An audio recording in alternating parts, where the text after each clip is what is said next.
鲫鱼有的时间好钓，有的时间不好钓，这是为什么呢？根据鲫鱼觅食方式的不同，可以判断出鲫鱼到底好不好钓。鲫鱼是我们常见比较典型的底层鱼类，一天中随着气温的变化，鲫鱼也要调节自身的温度，适应环境，所以开口不开口，或者开口积极不积极，一天中都有变化。面对这样的情况，我们该如何应对呢？下面就以3种常见的鲫鱼觅食方式，给出3种解决方法。今天就以钓鱼王今晚吃鱼大米打窝为例，探索我们常见鲫鱼3种吃饵方式，结合实战给出3种应对方法。今天选这个环境，下面有许多杂草根，更符合野钓鲫鱼的垂钓环境。首先，第一种觅食方式就是头下尾巴朝上，不停地吃饵料，这也是我们希望看到鲫鱼吃饵的方式。这个时候鲫鱼吃饵比较积极，我们正常垂钓就可以直接钓底，钓法还是以钓盾为主，这样鲫鱼吃饵不费劲，信号会更明显。饵料一般以拉饵为主，只要能到底，水深的话可以拉大一点，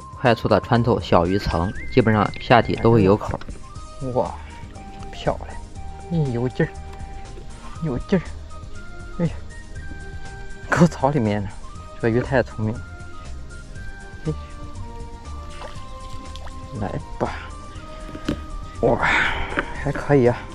第2种鲫鱼吃饵的方式就是吃一下就抬头，或者就是偶尔下去吃一下，吃完就抬头，慢慢的积聚饵料。这种情况多发生在温度变化比较大的时候，温度慢慢升温的时候。出现这种情况，我们该如何应对呢？我们可以改变饵料的状态，应对这种鱼情。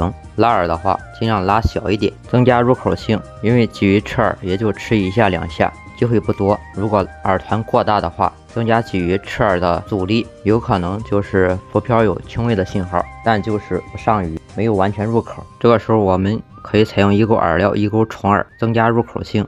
第3种鲫鱼吃饵的方式就是偶尔下去吃一下，或者就是半天下去吃一下，然后就离底积聚饵料。这种情况多发生在鲫鱼极度不适应的情况下，吃饵很不积极的时候。对于我们垂钓而言，也就是半天来口，口非常慢的时候，这时候我们如何应对呢？如果是用拉饵的话，可以时不时逗一下，刺激鲫鱼开口。本来没有食欲，但是看见动的饵料，激发了鲫鱼觅食的欲望，或者是换用动态诱鱼效果更好的活饵，就是口再慢，也时不时可以上一条。所以面对这3种鲫鱼吃饵的方式，我们都应该有应对的策略。面对不同的鱼情，我们都有相对应的方法面对，所以要想鱼货满满，就要办法多多。好了，我是小猫，分享完毕，请多指教，下期视频见，不见不散，拜拜。